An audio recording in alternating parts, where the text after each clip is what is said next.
Hello बच्चों, how are you. उम्मीद करता हूँ आप सभी लोग बहुत अच्छे होंगे और अपनी स्टडी को बहुत अच्छे से कर रहे होंगे। तो हमने जैसे आपको पहले वाली क्लास में पढ़ाया था एवरेज स्पीड एंड उस पर कुछ लॉजिक्स, कुछ फॉर्मूले हमने आपको प्रूफ करके दिखाए थे। यहाँ पर उसको न्यूमेरिकल्स का सेशन है। यहाँ पर हम क्या लेकर आए हैं बच्चों आपके लिए? न्यूमेरिकल्स। न्यूमेरिकल्स किस पर? एवरेज स्पीड पर। Numericals on average speed. Okay, असल में ये क्वेश्चन बड़े ट्रिकी होते हैं। इसमें वर्ड्स प्रॉब्लम भी होती है बच्चों को और इसमें कॉन्सेप्चुअल प्रॉब्लम भी होती है।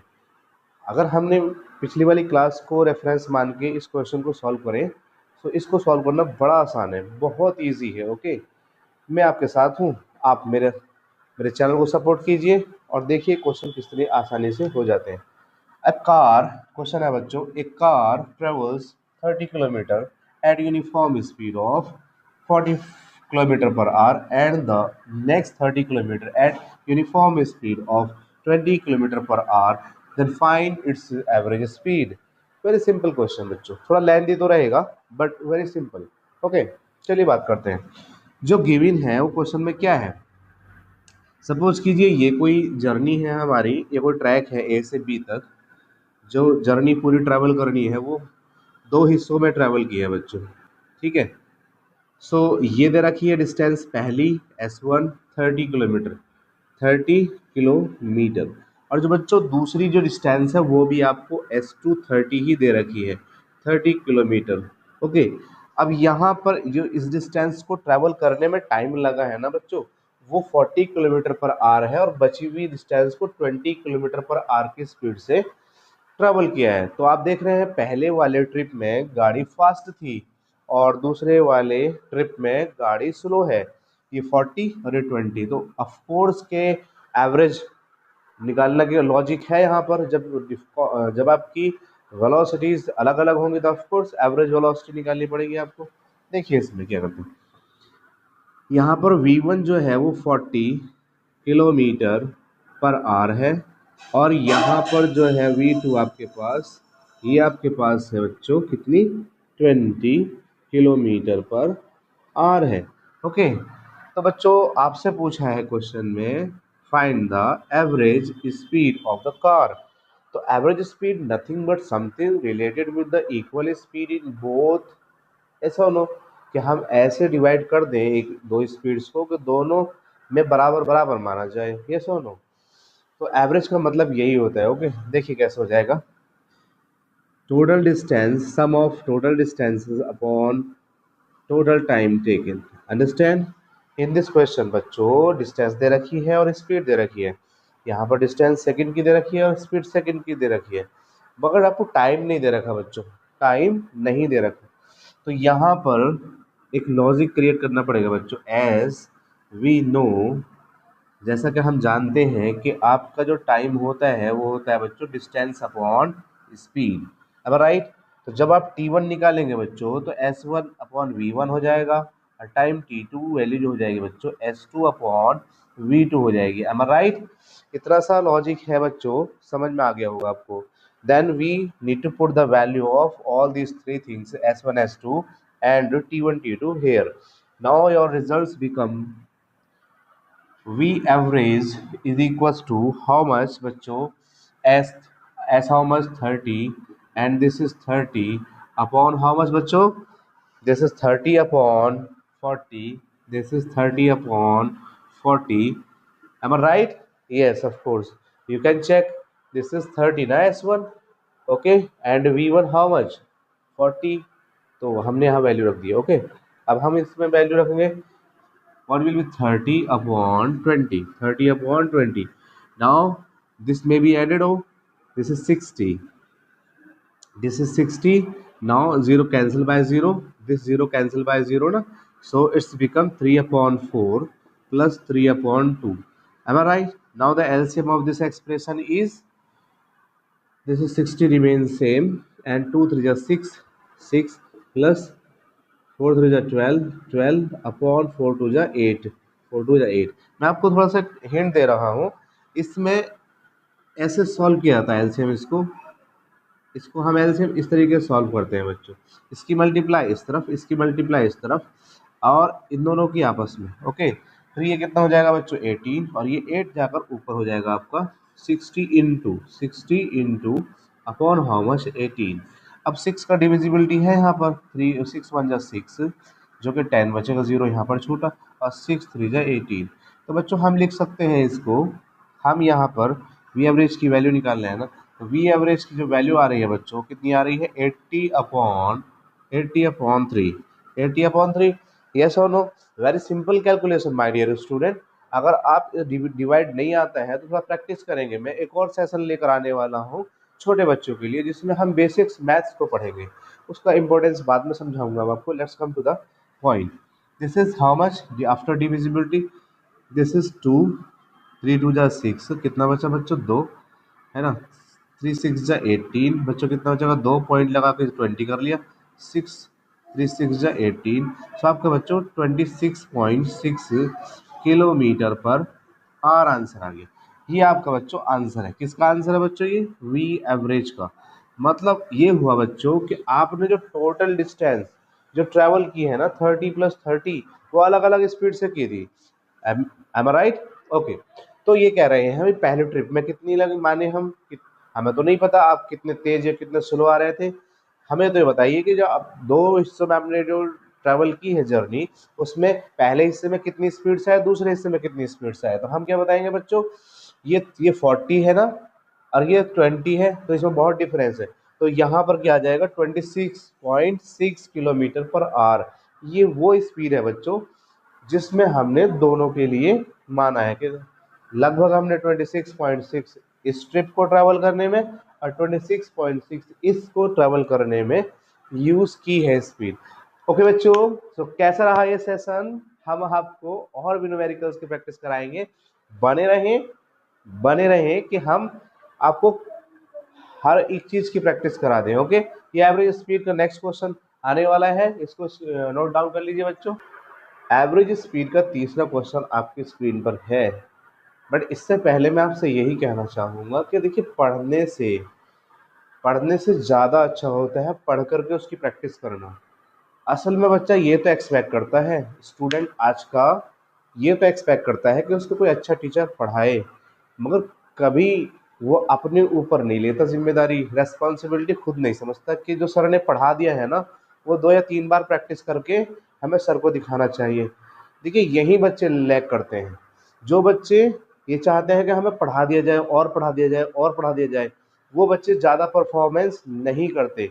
और जो बच्चे जितना पढ़ते हैं उसे करके टीचर को दिखाते हैं, देन उम्मीद करते हैं कि अब हमें आगे पढ़ाया जाए, ऐसे बच्चे परफॉर्म करते हैं। याद रखना, जिम्मेदारी समझना सबसे बड़ी जिम्मेदारी है इंसान की। जो अपनी रेस्पॉन्सिबिलिटीज़ को समझता है ना, जो अपने कर्तव्यों को समझता है, वही ज़िंदगी में आगे बढ़ा है।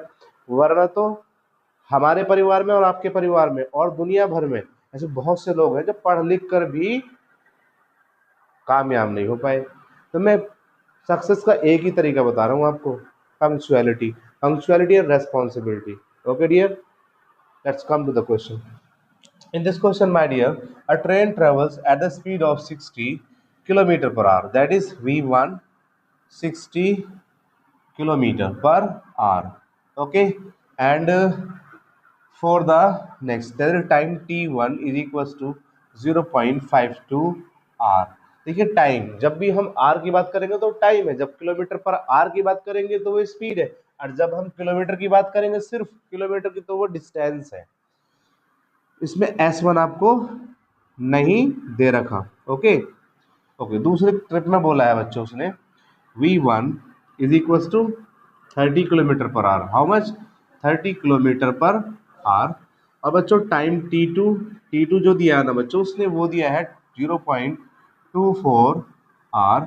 यहाँ भी आपको डिस्टेंस नहीं दी है, डिस्टेंस आपको नहीं दी है। तीसरे ट्रिप की बात करते हैं बच्चों, इसमें V3, यहाँ पे V2 बोले, V3 बच्चों कितना दे रखा है? V3 70 kilometre per our.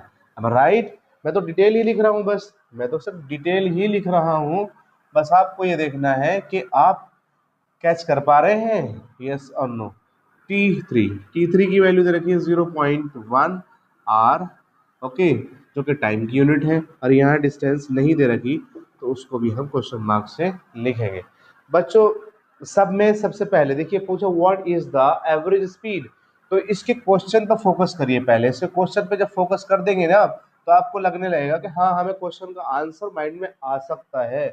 तो इसने पूछा है what will be the average speed, तो एवरेज स्पीड तो आप जानते हैं S1 plus S2 plus S3 upon कितना time T1 plus time T2 plus time T3।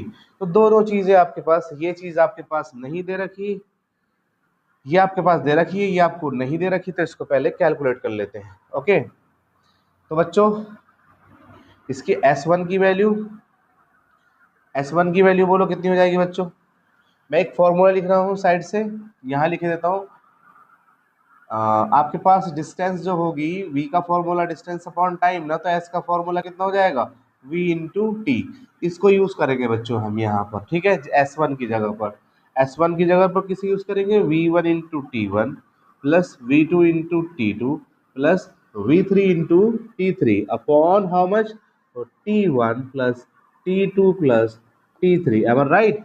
Okay, now v1 की वैल्यू कितनी है बच्चों 60, टाइम T1 की वैल्यू कितनी बच्चों 0.52, ओके, प्लस V2 की वैल्यू बच्चों 30 और T2 की वैल्यू बच्चों 0.24 प्लस कितना बच्चों V3 की वैल्यू 70, इसकी वैल्यू 0.71।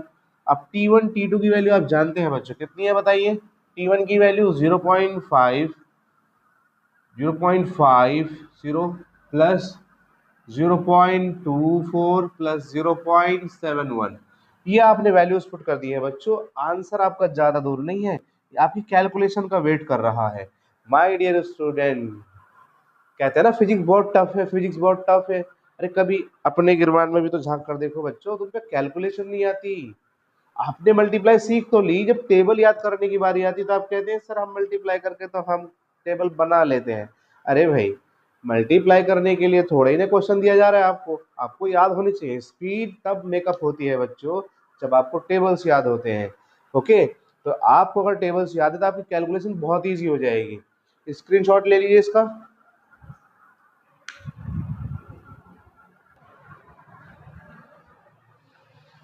तो बच्चों इसकी कैलकुलेशन बताइए कितनी होगी। इसकी कैलकुलेशन यहाँ से करते हैं, देखिए बच्चों 6 टू जा 12, 6 टू जा 12 और 6 5 30 और 1 31। ओके बच्चों, पॉइंट एक जीरो यहाँ पे लग गया। पॉइंट कितने के बाद है बच्चों, दो के बाद, तो दो के बाद पॉइंट यहाँ पे लगेगा प्लस। अब यहाँ पे देखिए बच्चों कितना हो जाएगा, 3 4 जा 12 का 2, 3 4 जा 12 का 2 और 3 2 जा 6, 6 और 1 7, 7 और ये वाला जीरो यहाँ लग गया। पॉइंट कितने के बाद है बच्चों, दो के बाद, तो यहाँ पे लगेगा प्लस। अब यहाँ पर आ जाइए, 7 1 जा 7 0 और 7 7 जा 49, 7 7 जा 49। पॉइंट कितने के बाद है बच्चों, दो के बाद, तो यहाँ पे पॉइंट लग गया। अपॉन बच्चों इसको जोड़ने के बाद कितना आएगा, इसको जोड़ने के बाद बताइए कितना आ जाएगा, 145 145 और 0 5 यहाँ पर, और 7 और 2 9 और 5 14 14।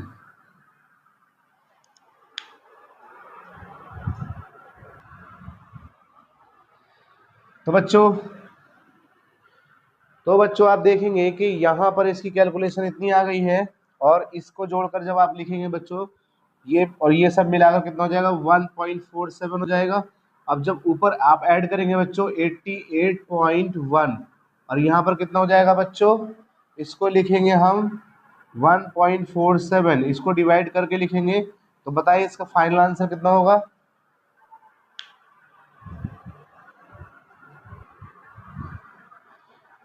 बच्चों इसको फाइनली डिवाइड करते थे, इसका आंसर आता है 59.9 kilometre per hour. Okay, approximate we can say 60 kilometre per our. तो बच्चों आपने देखा कि क्वेश्चन की कैलकुलेशन थोड़ी सी डेसिमल्स पॉइंट की वजह से वेरी कर रही थी, बट आप एक क्वेश्चन को जब 8 से 10 बार प्रैक्टिस करेंगे और आप कर लेते हैं, हर एग्जाम में कम से कम क्वेश्चन को प्रैक्टिस करना पड़ता है आपको, यूटी में, क्लास टेस्ट में, हाफ ईयरली में, देन प्री बोर्ड में, और आपके जो है ना ये सारे लॉजिक क्लियर हो जाते हैं। पेशेंस बनाने की जरूरत है, आप पेशेंस बनाए रखेंगे आपको काम आसानी से हो जाएगा। तो देखिए एवरेज स्पीड पे जितने पॉसिबल क्वेश्चन थे बच्चों हमने आपको कराए, और बताना कि सेशन कैसा रहा। ओके, सेशंस को लाइक करें, सब्सक्राइब करें, और अपने रिलेटिव्स में, अपने फ्रेंड्स को इसको शेयर करें। अच्छी बात का बताना बच्चों सब पे एक तरीके से फर्ज है, कर्तव्य है सबका कि अच्छी बात जहाँ सुने, जहाँ देखें उसकी उसको इनवाइट करें सबको। तो मेरे यूट्यूब चैनल को सब्सक्राइब करें, कमेंट करें, शेयर करें। ऐसे ही वीडियोस के लिए मैं आपको ऐसे ही सेशन लाता रहूँगा। Thank you. Have a good day my dear student.